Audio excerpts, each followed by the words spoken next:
نداء الحق صوت قد شجاني وبلغني الحقيقة والأماني وكان لي السبيل إلى المعالي ونورا للهداية والبيان.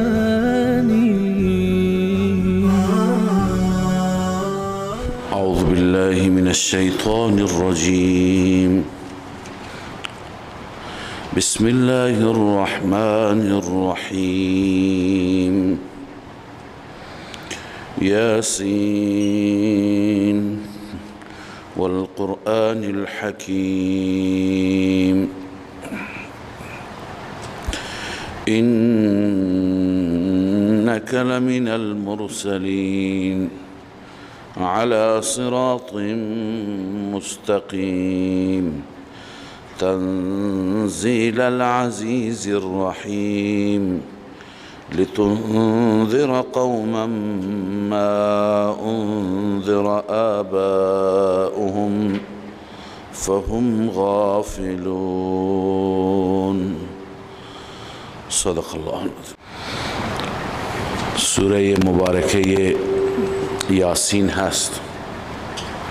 ابتداءً ربط و مناسبت این سوره مبارکه با سوره های گذشته. در سوره های سبا و فاطر این مطلب را خواندیم که در دربار الله عزوجل هیچ شفیع غالبی وجود ندارد. شفیع غالب به این معنی که فردای قیامت هیچ کسی نمیتواند چنان شفاعتی بکند که اون شفاعت قهری باشد، بالاجبار و به صورت غلبه شفاعت بکند پیش خدای عزوجل. در هر دو سوره همین مطلب خوانده شده. حال در سوره مبارکه یاسین ما این مطلب را میخوانیم که وقتی که این آلهه باطله نمیتونن مشرکین را از عذاب خدای عزوجل نجات بدهند، چنانچه وقتی که عذاب آمد هیچ کسی نتونست نجات بده. درباره همین قومی که در سوره یاسین است هیچ کسی نتونست اونها را از عذاب خدا نجات بده. وقتی که نمیتونند عابدان دروغین خودشون را از عذاب خدا برهانند، نجات بدهند، چگونه میتوانند که شفیع بشند؟ چگونه میتوانند شفیع غالب بشند؟ خلاصه این سوره این هست که در ابتدای سوره تمهید مع الترغیب هست والقرآن الحکیم انک لمن المرسلین، مقدمه هست. بعد از اون بر مدعا 5 تا دلیل عقلی بیان میشه و علاوه از این دلایل زجرها و تخویفها و تبشیرها هم در این سوره مبارکه بیان میشه. اما ابتدا یاسین از حروف مقطعات است. الله اعلم بمراده والقرآن الحکیم. این سوگند هست، قسم است، قسم به قرآنی که سراپا حکمت است، قرآنی که از اول تا آخر پر از حکمت است. انک لمن المرسلین، این جواب قسم است. قسم به این قرآن، الله این قرآن را شاهد میگیره. وقتی که الله قسم میخورد یعنی شاهد میگیرد. شاهد است این قرآن سوگند به این قرآن که انک لمن المرسلین، ای رسول مکرم من، همانا تو از فرستاده شدگان هستی، یعنی تو را الله فرستاده، آنچه که میگی حقه، اونچه که میگی راسته، فرستاده الله هستی و مردم را راهنمایی میکنی علی صراط مستقیم، بر راه راست. مراد صراط مستقیم مسئله توحید است، چون قبلا خواندیم در دعوت عیسی علیه السلام ان الله ربی و ربکم فاعبدوه هذا صراط مستقیم، الله رب من و رب شماست، فقط او را پرستش کنید و این صراط مستقیم است.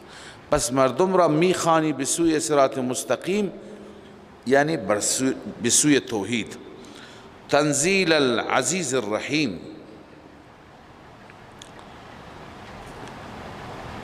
این قرآن، این کتاب مقدس نازل شده هست از جانب ذاتی که عزیز است، غالب است و الرحیم مهربان است.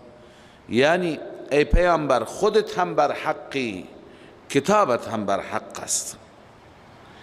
آمدی که به وسیله این قرآن بترسانی، لتنذر قوما ما انذر آباؤهم، تا بترسانی قومی را که پدرانشان ترسانده نشدند، فهم غافلون، آنها غافل. ببینید بعد از اسماعیل علیه السلام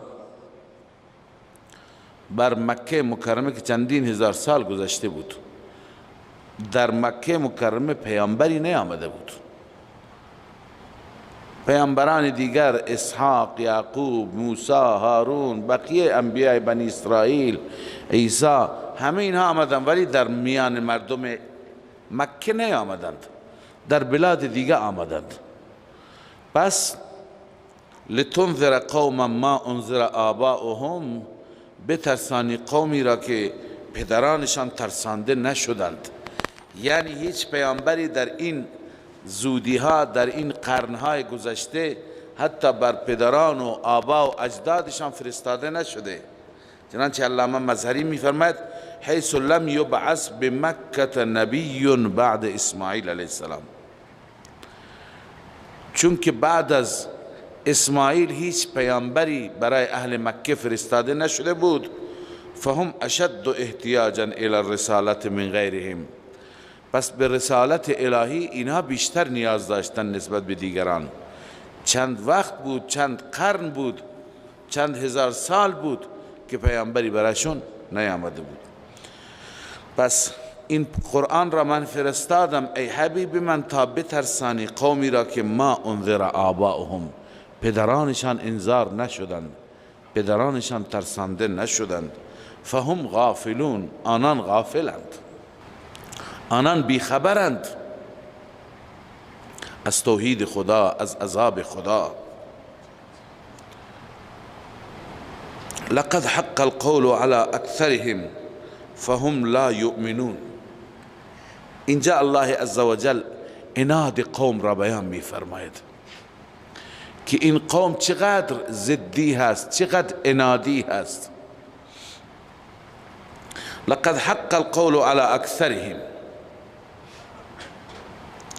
یعنی بر اکثر آنها این سخن ثابت شده که انهم لا یؤمنون، اینها ایمان نمی آورند.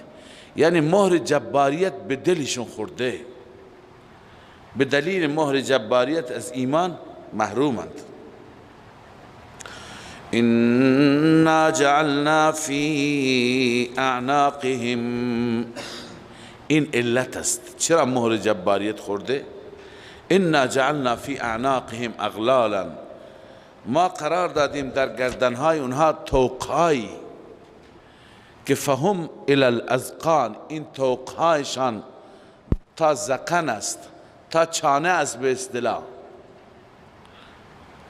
فهم مقمحون، پس آنها سر به هواند. معنیش چیه؟ وقتی که انسان به گردن طوق داشته باشد، این انسان نمیتونه پایین را نگاه بکنه.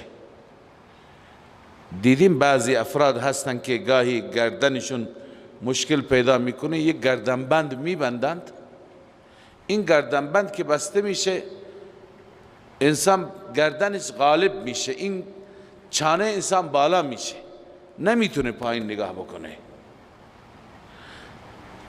پس این طوقها که وقتی که به گردنشون بسته اند و تا این چانه آمده سرشون به بالاست، پایین نمیتونه نگاه بکنه.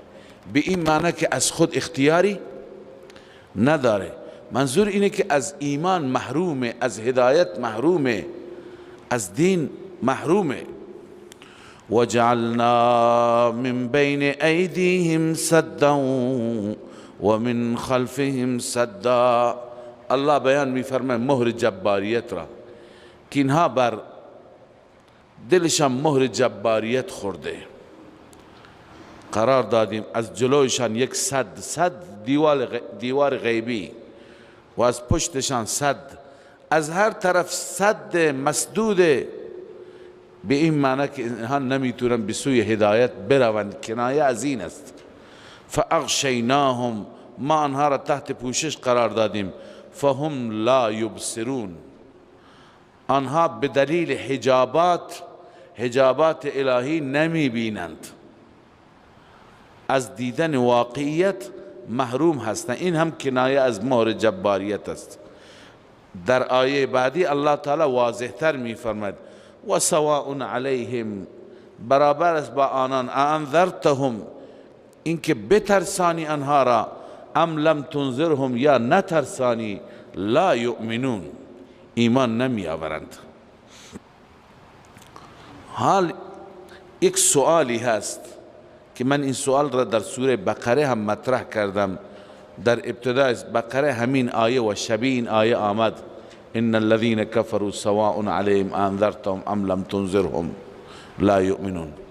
وقتی که انذار اونها فایده ای نداره، بترساند پیغمبرانان را یا نترساند، ایمان نمی آورند، خب پس چرا بی خود اونها را تبلیغ میکنه؟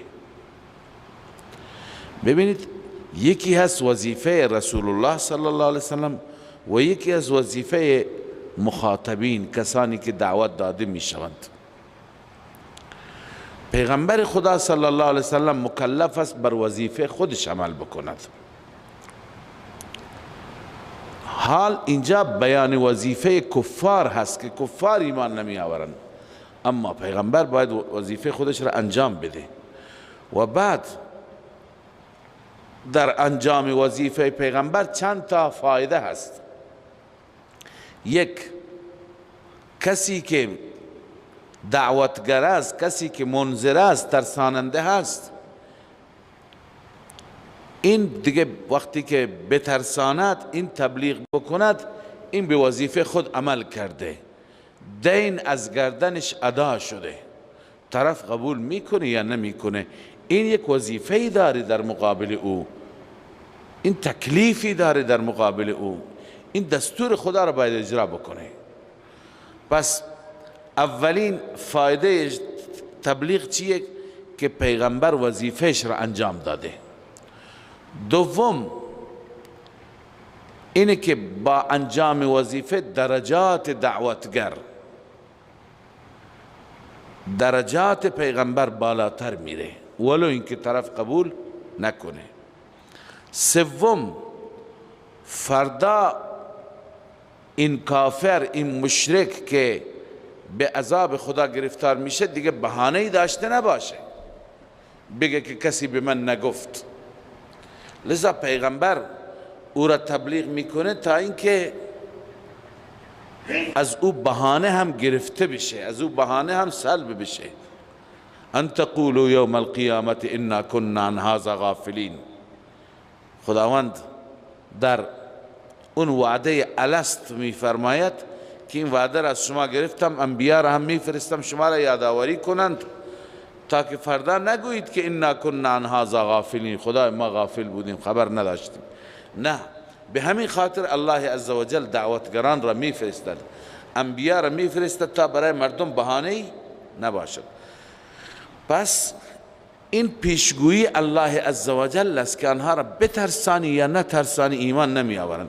اما این که پیغمبر وقتی که بترساند یا نترساند فایده نداره. چرا فایده داره؟ درجات خود پیغمبر بالا میره، وظیفه خود پیغمبر انجام میگیره، عذر و بهانه از مشرکین برای فردای قیامت چی میشه؟ گرفته میشه. انما تنذر، باز از این انذار تو یک گروهی دیگه فایده میبرند، از تبلیغ تو گروهی دیگه فایده میبرند. اینا کی هستن؟ منیبین، اهل انابت، کسانی که حق طلبی در وجودشان هست. الله می فرماید انما تنذر من اتبع الذکر و خشی الرحمن بالغیب. جز این نیست که تو انذار میکنی، میترسانی، من اتبع الذکر، اون انسانی را که پیروی بکند از قرآن، پیرو قرآن، و خشی الرحمن بالغیب، و اون انسانی که از رحمان غائبانه بترسد، ندیده میترسد، چون ایمان بالغیب دارد. یعنی بسیاری هستند از بندگان مخلص من که از دعوت تو متأثر میشوند، اونا میترسند. بس کسانی که دعوت را قبول میکنند، متأثر میشوند، از ربشان میترسند. فبشره بمغفرت و اجر کریم. این نوع انسان ها را مژده بده، بشارت بده به مغفرتی از جانب الله عزوجل و اجری معزز، اجری که برای اونها در نظر گرفته شده.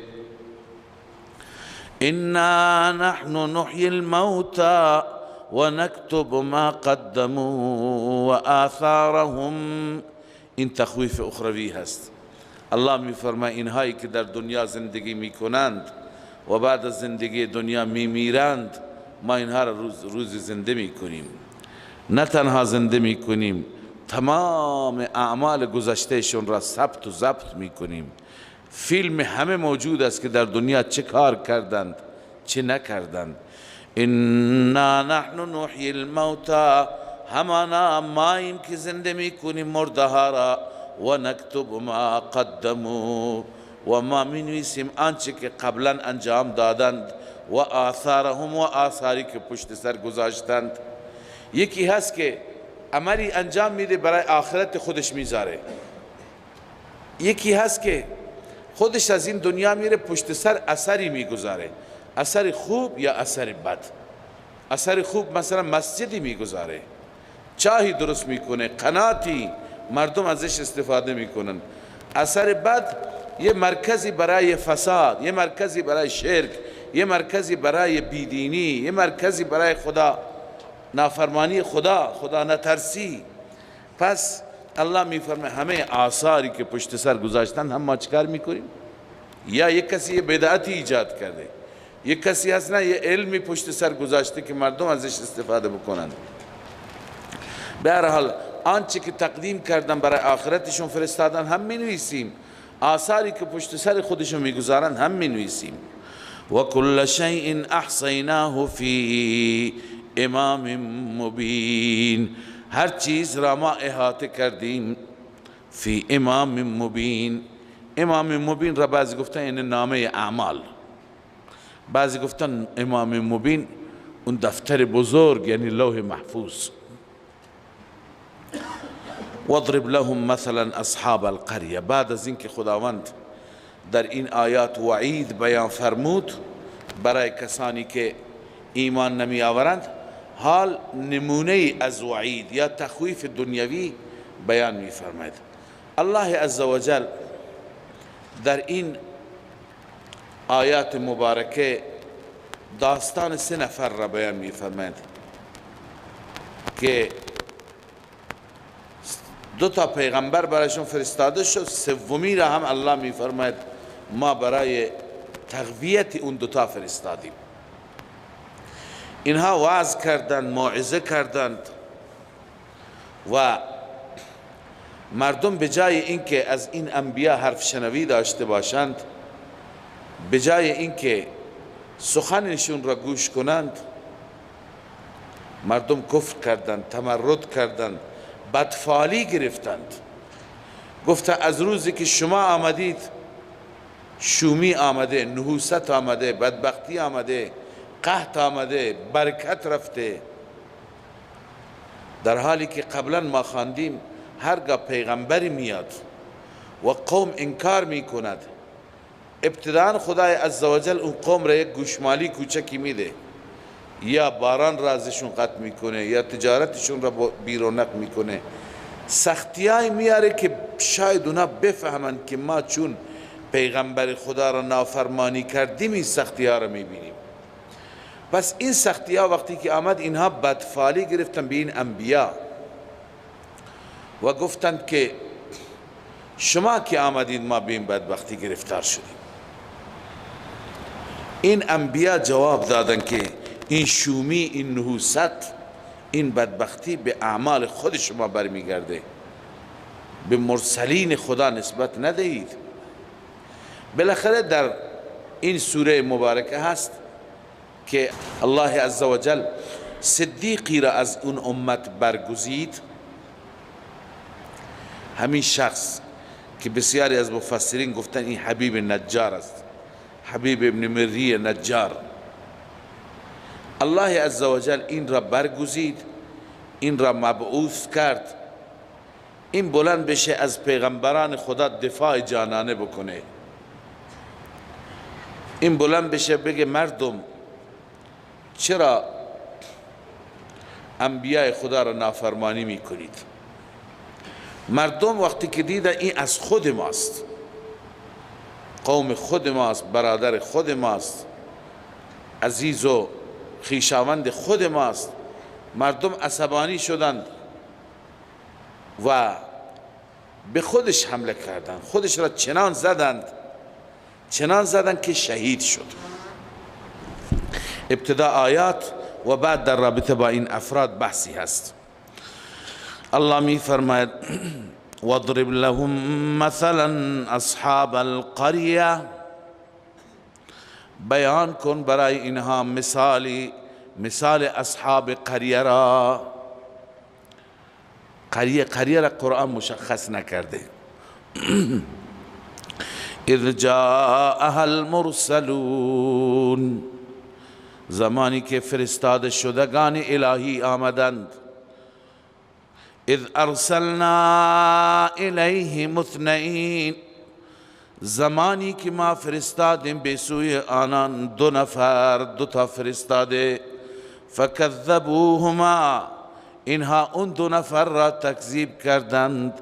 فعززنا بثالث، این دو نفر را با نفر سوم ما تقویت کردیم.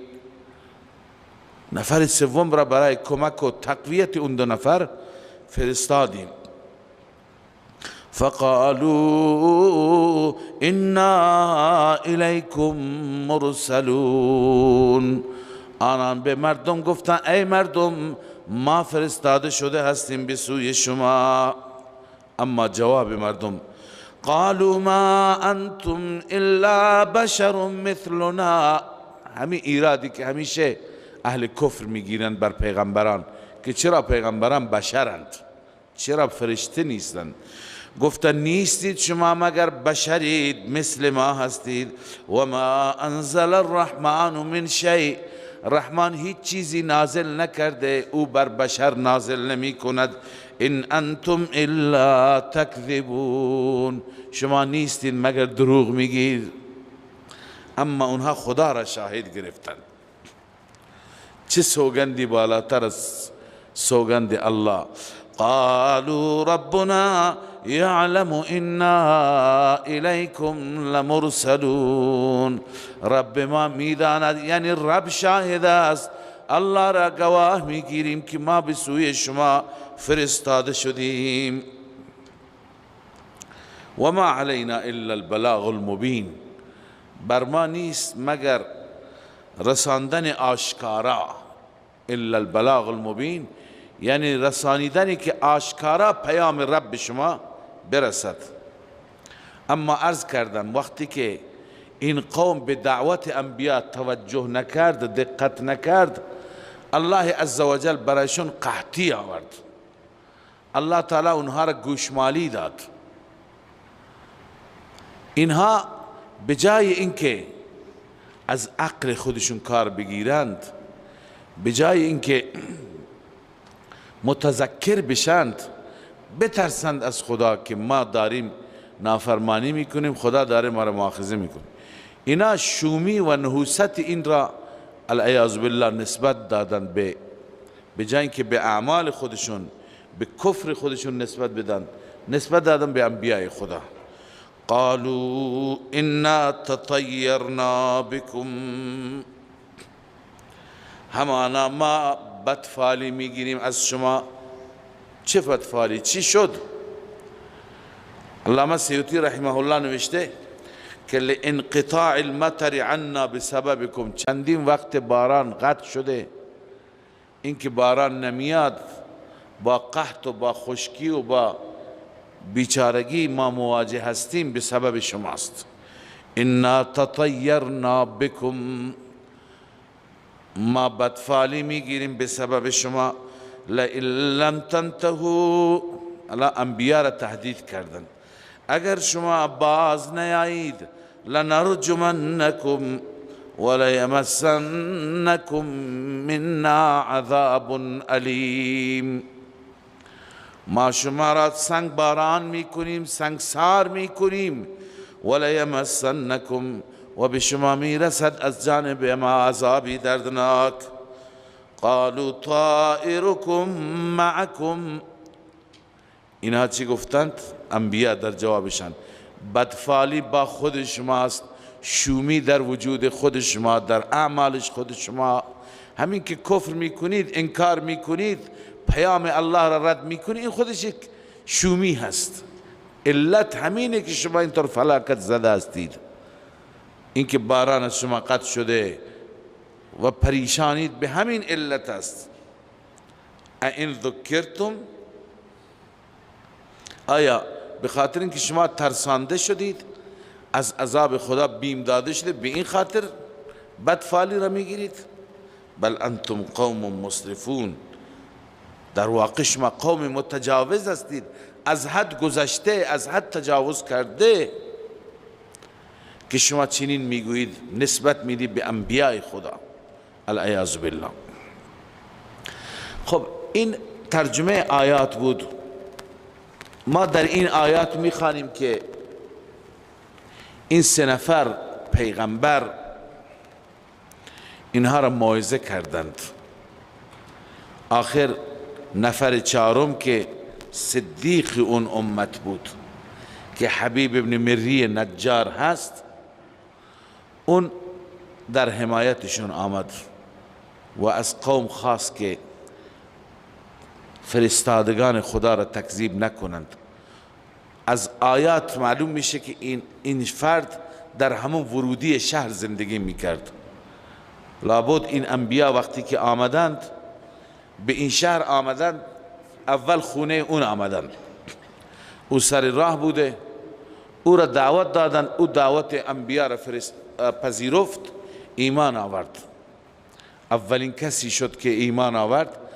بعد وقتی که انبیاء آمدند و اون فرد شنید که اینا پیغمبران خدا را تکذیب کردند، صدیق بود، آمد در تایید فرمایشات انبیاء، از اونها حمایت کرد، تبلیغ کرد. بالاخره قوم عصبانی شدند، حمله کردند، خودش را زدند، خودش را شهید کردند، حبیب نجار را. الله عزوجل بعد از شهادتش را هم تعریف کرده که کجا رفت، چی دید، با چه نعمتهایی از بهشت مواجه شد، چه تمنا و آرزویی برای بقیه قوم کرد. اما این نکته را ابتدا میخواستم عرض بکنم که اینجا خدای عزوجل مجهول فرموده واضرب لهم مثلا اصحاب القریه، برای اینها مثال اصحاب قریه بیان کن. این قریه کدوم قریه مراد است؟ این شهر کدوم شهره؟ از آن جایی که هدف رب العالمین جزئیات داستان نیست، جزئیات قصه نیست، تاریخ گویی نیست، که ما دقیق بدونیم کی بود، کجا بود، چی شد. هدف الله عزوجل یه موعظه از واقعه میخواد که ما حاصل بکنیم، یه درسی، یه عبرتی. پس به خاطر اون درس و اون عبرت خدای تعالی به صورت مبهم آورده. یک قریه بود، چند تا پیغمبر آمدن، 2 تا آمدن، سومی را ما فرستادیم. یه شخصی آمد جانانه از اینها دفاع کرد، اون شخص شهید شد، به بهشت رفت. این قوم که نافرمانی کردند و صدیق اون امت را شهید کردند، خدای عزوجل هم با یک فریاد جبرئیل این قوم را از بین برد، جگرهایشون پاره شد، در جا مردند، جان دادند. عذاب آمد، منظور اینه، عذاب آمد. این نتیجه را میگیریم که هر قومی که خیرخواهی خیرخواهان را نپذیرد، دعوت انبیا را نپذیرد، دعوت دلسوزان را نپذیرد و کفر بکنند، نتیجهش همینه. اون موعظه‌ای که مقصد قرآن حاصل شده. اما مفسرین اضافه بحث کردند که این کدوم شهر است، کدوم قریه هست، این انبیا کی بودند. شما اگر به تفاسیر مراجعه کنید، اکثر مفسرین نوشتند مراد از قریه شهر انطاکیه هست و در شهر انطاکیه 3 نفر نماینده و 3 نفر مبلغ از طرف عیسی علیه السلام آمدند. یعنی این موضوع مربوط به زمان عیسی است. عیسی اینها را فرستاد. این 3 نفر کی بودند؟ یحیی، یونس و شمعون.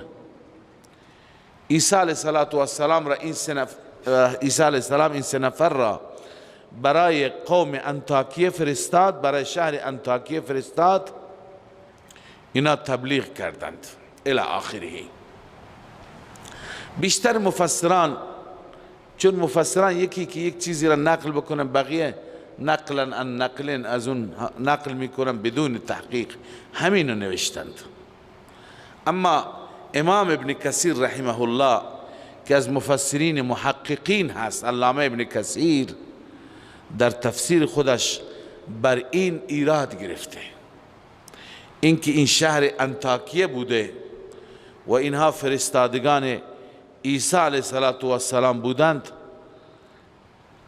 این ایراد گرفته، اشکال گرفته. چنانچه میگوید و قد استشکل بعض الائمه، بعضی از ائمه تفسیر اینجا ایراد گرفتن کونها انطاکیه بما سنذکره، اینکه این قریه انطاکیه بوده، ایراد گرفتن. چنانچه ما قریب ذکر میکنیم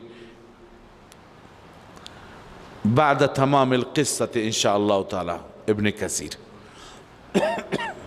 بالاخره بعد از تمام قصه ابن کثیر 4 تا سوال و 4 تا اشکال عمده مطرح می کند که از این 4 اشکال معلوم میشه که این شهر انطاکیه نیست. علامه ابن کثیر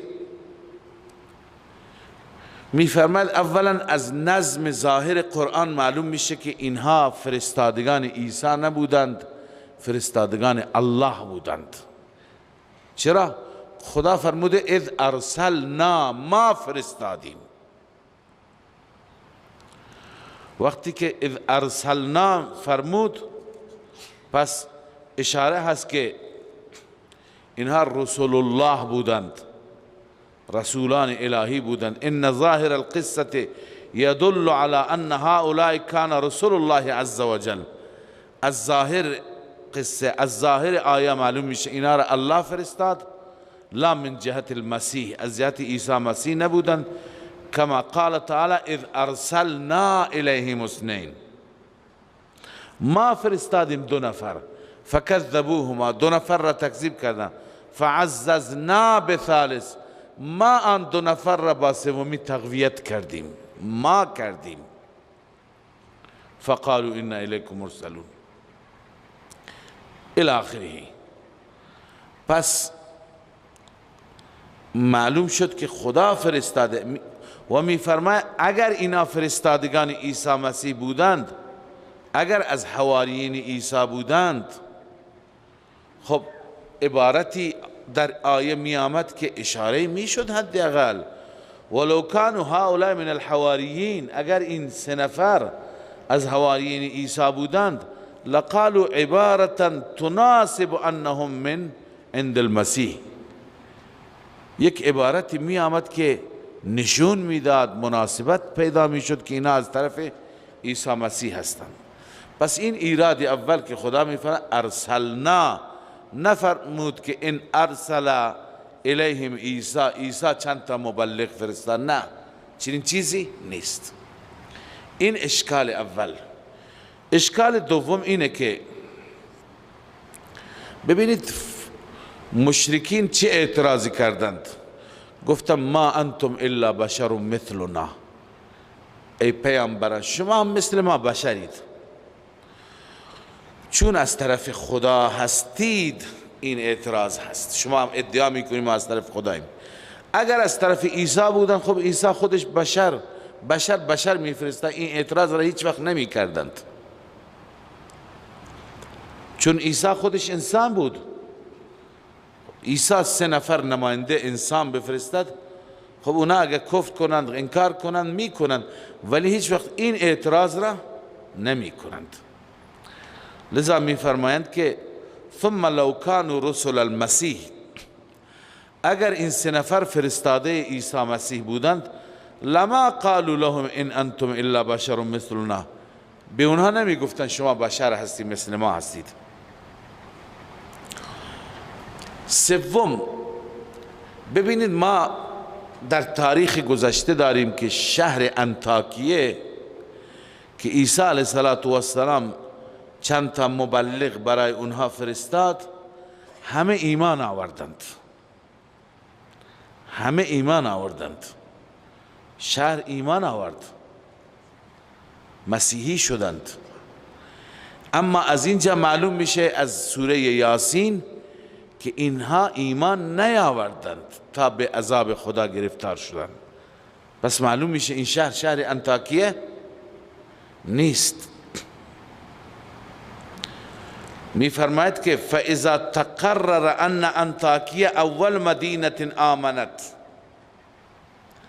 ثابت شده که انطاکیه اولین شهری است که به عیسی مسیح ایمان آورد.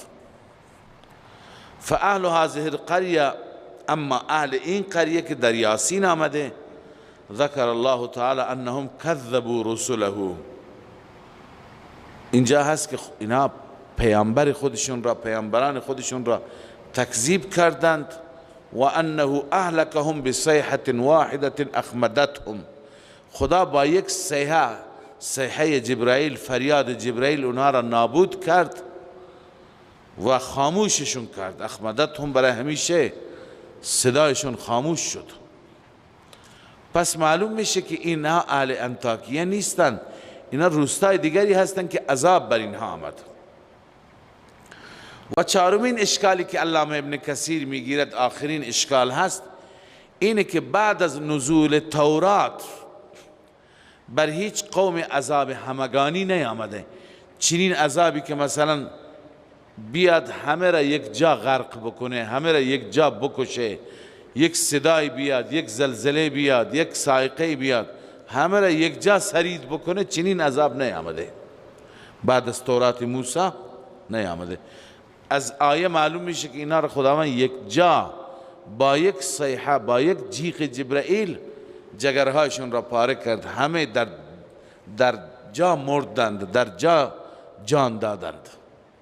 پس معلوم میشه که این در زمان عیسی نبوده. وقد ذکر ابو سعید الخدری ان قصة انطاکیه من الحواریین، قصه شهر انطاکیه از حواریین چه زمانی بود؟ بعد نزول تورات. اون بعد نزول تورات بود، در حالی که وقد ذکر ابو سعید الخدری، صحابی رسول الله ابو سعید و غیر واحد من السلف و خیلی دیگه از سلف گفتند که ان الله تبارک و تعالی بعد انزاله التورات لم يهلك امتا من الامم الى آخرهم. هیچ امتی را خداوند یک جا هلاک نکرده. چرا؟ برای بعضی که خداوند عزوجل عذاب فرستاده اقوامی را مسلط کرده که اونها آمدن با اینا جنگیدن، اینا را تارمار کردن، اینا را کشتن. چنین عذاب آورده خدا. اهل یک شهری را عذاب داده، مثلا دشمنی را بر اونها مسلط کرده. اما که با یک صیحه، با یک فریاد آسمانی یک جا در جا همه کشته بشن، چنین عذابی بعد از تورات بر هیچ قومی نیامده. بنابراین ثابت شد که اینا اهل انطاکیه نیستن، این یک قریه دیگه هست. اینا فرستادگان عیسی نیستن، اینا مستقیما فرستادگان الله هستند. اینها ایرادات علامه ابن کثیر است. شیخنا حضرت حسین علی رحمه الله هم به همین عقیده دارند. ایشون هم معتقدند که این ارتباط با اون جریان اهل انطاکیه که عیسی برای اونها فرستادگانی فرستاد وجود نداره. این یک شهری هست بغیر از انطاکیه و می فرماید که 3 پیغمبر بودند. اسامیشون را می فرماید یکی صادق، یکی صدوق و یکی شلوم. 3 پیغمبر بودند، صادق، صدوق، شلوم. اینها را الله عزوجل برای اهل این قریه مبعوث فرمود، فرستاد. اینها آمدند و تبلیغ کردند. قوم به اونها بدفالی گرفت. آخر خدای عزوجل مردی را برای تایید اینها فرستاد. این مرد که بود، الله می فرماید و جاء من اقصى المدینه رجل یسعی. از اقصای شهر، از گوشه شهر مردی آمد که یسعی می دوید، دوان دوان آمد، زودتر آمد که از انبیاء الهی حمایت کند. قال یا قوم، ای قوم من، اتبعوا المرسلین. این مرسلین الله را، این فرستادگان الله را پیروی کنید. اتبعوا من لا يسألكم اجرا. شما پیروی بکنید اون انسانهای پاکی را که از شما هیچ اجر نمیخواهند، هیچ مزد نمیخواهند. و هم مهتدون، اونها هدایت یافته هستند. اونها را پیروی بکنید. خب از این تبلیغ تو معلوم میشه که تو خودت دعوت اینها را پذیرفتی، دینت را ترک کردی، دین آبایی و اجدادی را. آیا چنین هست؟ واقعا دین را ترک کردی؟ این سوال وارد میشه. این سوال را این مرد جواب میده. و ما لی لا اعبد الذی فطرنی و الیه ترجعون. چی شده مرا که من عبادت نکنم آن ذاتی که مرا آفرید؟ و الیه ترجعون، فقط و فقط به سوی او برگردانده میشوید. چرا من عبادت نکنم؟ من فقط همون ذات واحد را عبادت میکنم. اتخذ من دونه آلهه. واضح تر میکنه، یعنی من یک تاپرست شدم، من موحدم، توحیدی هستم. اتخذ من دونه آلهه. آیا من بغیر از خدا دیگران را به عنوان معبود انتخاب کنم؟ این یردن الرحمن بضر، این دلیل نفی الوهیت غیر الله است. یعنی من غیر خدا را به عنوان اله قبول ندارم. چرا؟ چون که این یردن الرحمن، اگر رحمان نسبت به من اراده ضرر بکند، یردن الرحمن بضر، اراده آسیب زدن بکند، اراده ضرر رسوندن بکند، لا تغنی عنی شفاعتهم شیئا، برای من فایده ای نداره شفاعت اینها هیچ چیزی. شفاعت خدایان باطله. ولا ینقذون، ای ینقذونی، نمیتونند اونها مرا از عذاب خدا هم نجات بدهند. اگر من غیر خدا را عبادت کنم، انی اذا لفی ضلال مبین، من در این هنگام در گمراهی آشکاری خواهم بود. لذا ای قوم، من مثل شما گمراه نمیشم. الله عز و جل می فرماید که ها انی آمنت بربکم فاسمعون، آخر خطاب میکنه صراحتا ای قوم من که ایمان آوردم خوب گوش کنید، بدونید که من الان دیگه از شما نیستم، بر دین شما نیستم، بر آیین شما نیستم، من بر آیین این پیامبران الهی هستم. از سیاق قرآن معلوم میشه که فوراً اینا شهید کردند، اینا زدند کرا حبیب نجار را شهید کردند، چنان زدند که جان داد شهید شد. بعد از شهادت را الله تعریف میکنه قیل ادخل الجنه، به او چی گفته شد؟ ادخل الجنه، وارد بهشت شو. پس ببینید اینجا نکته دیگر میخواستم هم خدمت شما عرض کنم. ما قبلا درباره شهدا خواندیم که شهدا زنده هستند، ولا تقولوا لمن یقتل فی سبیل الله اموات، شما نگید شهدا را مرده های معمولی، بل احیاء، اونا زنده هستند. زندگیشون چه زندگی است؟ این زندگی، این حیات واقعی شهدا. قیل ادخل الجنه، به آنان گفته شد که به ایشون گفته شد وارد بهشت شو، یعنی روحش رفت در عالم برزخ در اعلی علیین و از اونجا در بهشت خدا عیش و عشرت میکنه، عیش و نوش میکند. درباره حیات شهدا هم خداوند فرموده بل احیاء عند ربهم یرزقون، چنان حیاتی است که عند ربهم یرزقون، نزد پروردگار رزق میخورد، نه در این دنیا بلکه در اون دنیا. اینجا ببین القرآن یفسر بعضه بعضا، قیل ادخل الجنه، جنت که تو این دنیا نیست، یه دنیای غیر از این دنیاست. پس حیات هست، بله قرآن گفته، اما حیات برزخیه. حیات برزخ یک عالمی هست بین دنیا و آخرت که از برزخ ارتباطی هست با بهشت و والعیاذ بالله اگر بد باشد ارتباطی هست با جهنم.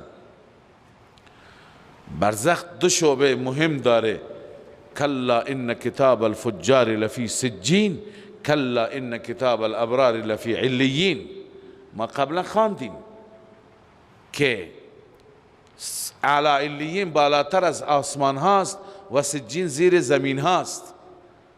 اون حدیث یادتون هست که صالح را وقتی که میبرن به طرف با آسمان ها، فرشتگان هر آسمانی در ورودش اهلا و سهلا، خوش آمدگویی، به به، مرحبا، بفرما، همه اکرام اعزاز، تا میبرنش این روح را در اعلی علیین قرار میدن. و اگر بد باشد اصلا آسمان درش باز نمیشه، میگن که لا مرحبا به، هیچ خوش آمدگویی براش نداریم، هیچ استقبالی ازش نمیشه، هیچ دری براش باز نمیشه. ببرید این را به سجین، از اونجا بر میگردانند زیر زمین ها یک مکانی هست به نام سجین، اونجا میبرند. اینم بخش دیگری از برزخ. معلوم میشه که برزخ از فوق سماوات گرفته تا تحت اراضی تمام این دنیا را چی؟ حاوی هست، شامل است، مشتمل است. پس اونجا میره و به عذاب خدا گرفتار میشه. درباره فرعون نخواندیم النار یعرضون علیها غدوا و عشیا، آتش جهنم صبح و شام بر اونها عرضه میشه. این در برزخ است، چون بعد از این آیه داریم و یوم تقوم الساعة ادخلوا آل فرعون اشد العذاب. روز قیامت گفته میشه که فرعون را در اشد العذاب داخل کنید. اون قیامت عذابش فرق میکنه با عذاب برزخ.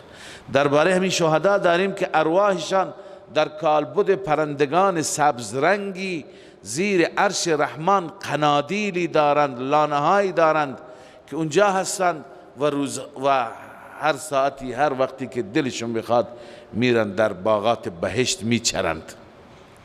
این قیل ادخل الجنه. پس حیات اصلی، رزق اصلی، روزی اصلی اینه.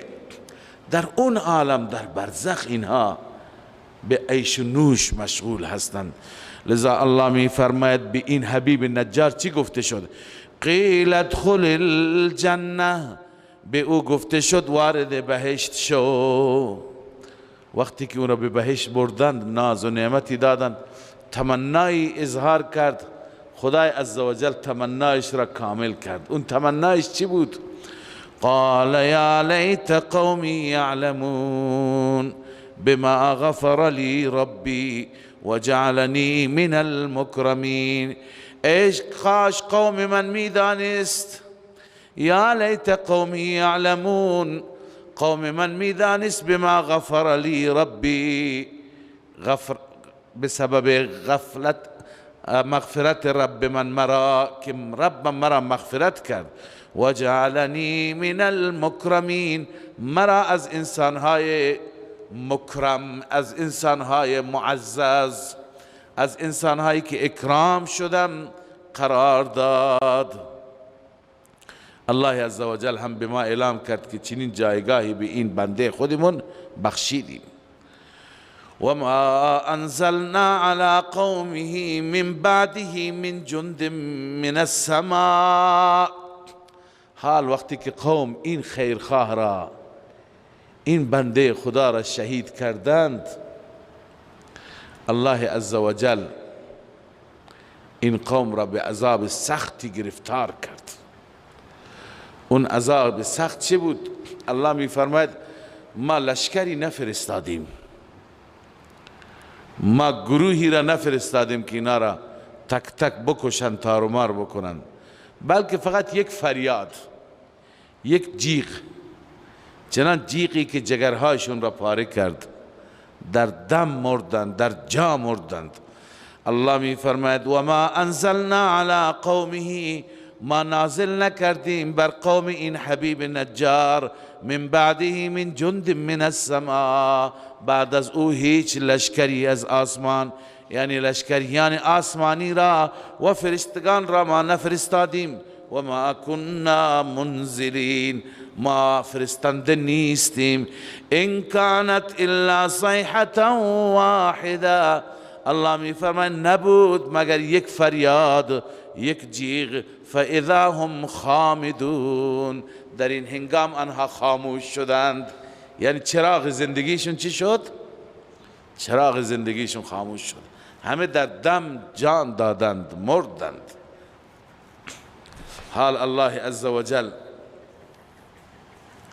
اظهار می فرماید، اظهار تأسف، حسرت بر این قوم. بعضی میگن این کلام کلام ملائکه هست، بعضی میگن کلام رسول است. همین انبیا بعد از اینکه خداوند قومشان را هلاک کرد، حسرت را خوردند. یا حسرتا علی العباد، ای حسرت بر بندگان، افسوس بر بندگان. چرا؟ ما یأتیهم من رسول، هیچ رسولی، هیچ دعوتگر و هیچ خیرخواهی برایشون نمیاد، الا کانوا به یستهزئون، مگر نسبت به او چی میکنند؟ مسخره میکنند، مسخره کردند انبیا را. الم یروا کم اهلکنا قبلهم من القرون انهم الیهم لا یرجعون. الله می فرماید که آیا نمیدانند؟ لم یروا، نمی بینند یعنی نمیدانند، مراد بصیرت است نه بصارت.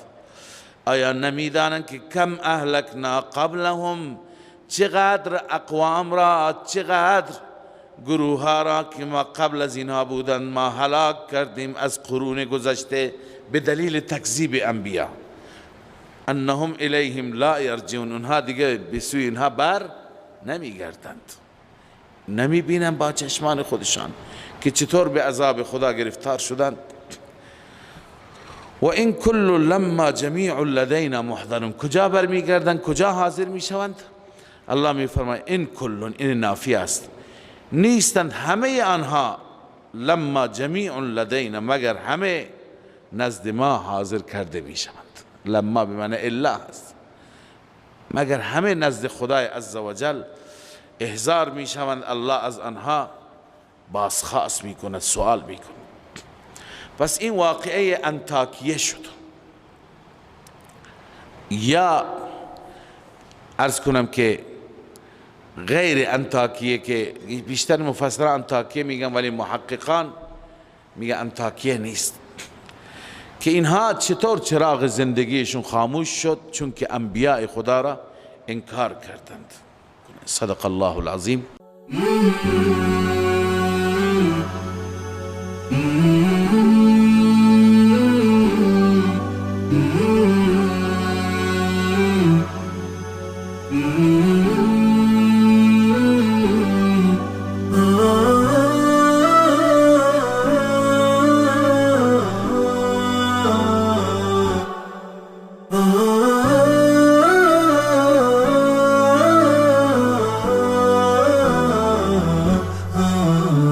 نداء الحق صوت قد شجاني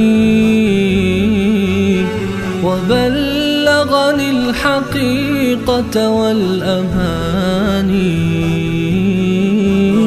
وكان لي السبيل إلى المعالي،